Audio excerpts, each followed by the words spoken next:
যদি ধর্মের সপক্ষে বলা হয়, কুম্ভ সম্পর্কে কুম্ভের সপক্ষে বলা হয়, মহাকুম্ভের সপক্ষে বলা হয়, তাহলে তার উপর অত্যাচার চলে, হামলা চলে, হামলা দিনে দুপুরে হামলা চলে। যারা হামলা করতে আসে তারাও ধার্মিক নামেই আসে, হামলা করে, কিন্তু এদের সাজাও খুব তাড়াতাড়ি হয়। ধার্মিকের উপর হামলা করলে সাজা হবে না, সঙ্গে সঙ্গে সাজা, সঙ্গে সঙ্গে সাজা। এই দাসের উপর কত অত্যাচার হয় আপনারা শুনে নিন, সারা পৃথিবীর মানুষ আজকে শুনে নিন।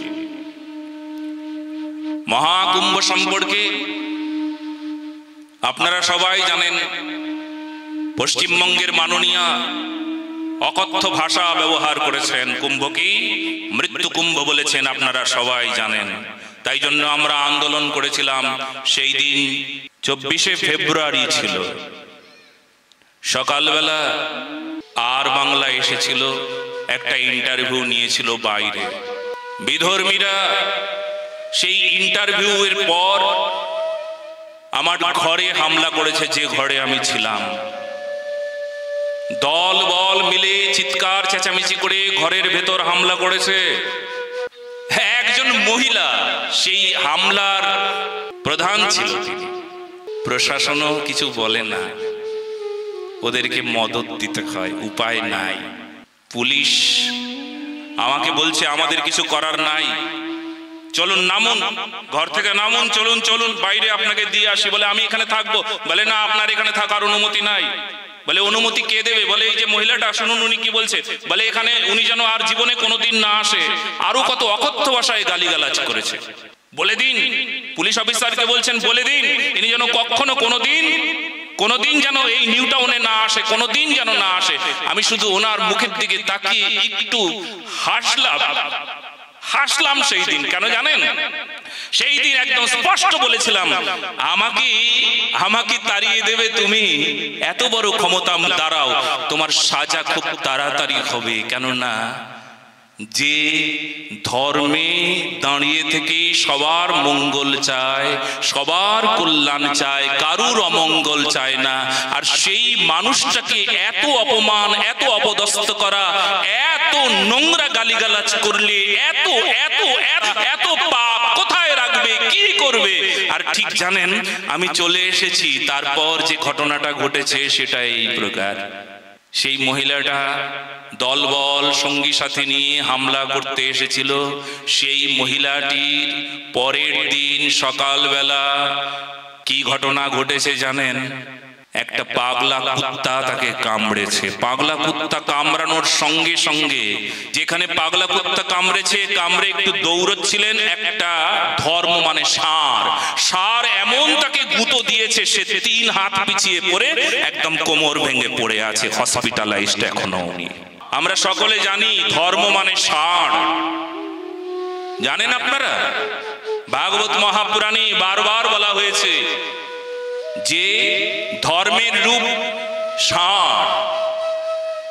4টি চরণ: সত্য, দয়া, তপস্যা, পবিত্রতা। ধর্ম তুমি যদি না করো তাতে ধর্মের কষ্ট হয়, কিন্তু যদি তুমি ধার্মিকের উপর অত্যাচার করো তাহলে ভগবান তোমাকে ছাড়বে না। বলো না গো রাধে রাধে, জেনে রেখো। তবে এখনো পিকচার বাকি আছে, এখনো সিনেমা সম্পূর্ণ হয় নাই। আর কুকুর মানে জানো তোমরা? ধর্মের মূর্তি, ধর্মের প্রাণ পুরুষ, ধর্মের অবতার ধর্মরাজ যুধিষ্ঠির। তিনি যখন স্বর্গে যাচ্ছেন তখন ওনার সাথী কে ছিল বলুন তো দেখি? কে ছিল? কুকুর ছিল একটা। ধর্মের সাথী ছিল কুকুর। যখন ধর্মরাজ যুধিষ্ঠিরকে জিজ্ঞেস করা হলো, ধর্মরাজ যুধিষ্ঠির আপনি একাই স্বর্গে যাবেন, কুকুরটা আবার কেন? উনি যেতে পারবে না। আমার যদি স্বর্গে যাওয়ার অধিকার থাকে তাহলে সেই অধিকার থাকা সত্ত্বেও আমি স্বর্গে যাব না যদি কুকুর যেতে না পারে। বলো না গো রাধে রাধে।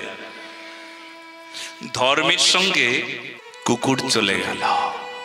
কুকুর যখন পাগলা হয়ে কাউকে কামড়াচ্ছে না, তখন জানবেন পাগলা কুকুরে তখন তারে কামড়ায় যখন সে ধর্মহীন হয়ে যায়।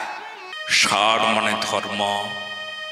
যদি কখনো এই দুটো একসঙ্গে একই সঙ্গে, ধর্মের সার আর কুকুর একসঙ্গে কাউকে আক্রমণ করে, মহাপাপী যে হয়, ধার্মিকের ওপর অত্যাচার যে করে, ধর্মপ্রাণ পুরুষের ওপর যে অত্যাচার করে, একসঙ্গে তাকে আক্রমণ করে।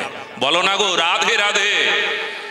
হয়তো কেউ কেউ মনে ভাববেন যে এটা কাকতালীয় ঘটনা, আসলে না।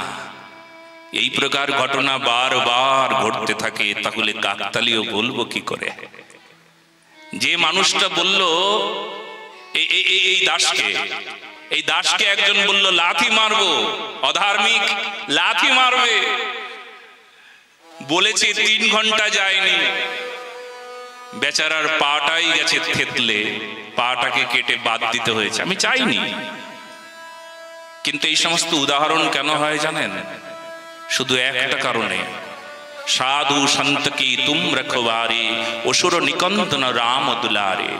সাধু সন্তের প্রতি যদি আপনি অত্যাচার করেন, তবে যদি সেই অত্যাচারের সাজা যদি আপনি না পান, তাহলে সাধুর প্রতি অমর্যাদা আরো বাড়তে থাকবে, অত্যাচারের সীমানা আরো বাড়বে। সাধুর যে একটা পাওয়ার আছে, সেই পাওয়ারকে, শক্তিকে জগতে প্রচার করবার জন্য ভগবানেরই এটা দয়া, আর কিছু না। যদি সেই দিন এই প্রকার ঘটনা না ঘটতো, আবার অত্যাচার করতো নতুন করে, অন্য কোন সাধুর পেছনে লাগতো, যার তিলক আছে, গলায় তুলসীর মালা আছে, সাধুর বেশভূষা ধারণ করেছেন, তাকে আবার ভণ্ড বলতো, আবার তাকে অবজ্ঞা করতেন। যদি সেই দিন অত্যাচার করবার পর যদি সাজা না পেত, তবে সাধু সন্ত মহান্ত মহাপুরুষকে অবজ্ঞা করতে ছাড়ত না। সারা নিউ টাউন বাসী আজ বলছে, যারা সেই দিন আমার বিরুদ্ধে কথা বলেছে, তারাও বলছে মহারাজজি যেন আমাদেরকে ক্ষমা করে দেন, তিনি যেন আসেন, আমরা ভুল করেছি। ভাগবত কথা চলাকালীন সময়ে এক বিধর্মী এসে, আজ থেকে 15 বছর আগের কথা, বিধর্মী এসে তার ভার সব ছিঁড়ে দিয়ে চলে গেল। আমাদের মাধ্যমিক পরীক্ষা তোমরা ভণ্ডামি করছো? 15-16 বছরের একটা ছেলে তার ভার গুলো ছিঁড়ে দিয়ে চলে গেল। ভাগবত ভণ্ডামি নয়, ভাগবত তো সাক্ষাৎ ভগবান। যে শব্দ বের হচ্ছে না, সে ভগবানের মুখ থেকে বের হচ্ছে, ওটা ভণ্ডামি নয়। আমি বললাম ছেলেটাকে কিছু বলো না, চুপ করো চুপ করো, দাঁড়াও দাঁড়াও দাঁড়াও। অল্প কিছু জনসংখ্যা ছিল, আমি বললাম মাইকের প্রয়োজন নাই, এমনি ভাগবত হবে। ভাগবত হলো। ভাগবত হবার পর সেই ছেলেটি, যে ছেলেটা তার ফার ছিঁড়ে দিল, তার কি হলো শুনবে? ভাগবত বিশ্রাম হয়েছে, ওইখানে কান্না শুরু হয়ে গিয়েছে, কান্নাকাটি হুলস্থুল। ওই পাড়ার থেকে অনেকে এসেছে, মহারাজ, সাধু বাবা, পাঠক বাবা, বাবা, যে ছেলেটা ওই তার ফার ছিঁড়ে দিয়ে চলে গিয়েছিল না, সেই ছেলেটা ওই সাপে কেটে মারা গেল, ওকে বাঁচাতে পারা গেল না, হসপিটালে নিতে নিতে মরে গেছে। আমি কারুর অমঙ্গল চাই নাই, আমাদের ধর্ম কারুর অমঙ্গল চায় না, সবার মঙ্গল চায়। সব পাপী তাপীকে পাপ বিমুক্ত করতে চায়, কিন্তু উদাহরণও দিয়ে যেতে চায়, এরপর যেন ধর্মের ওপর কেউ অবজ্ঞা না করে। বলো না গো।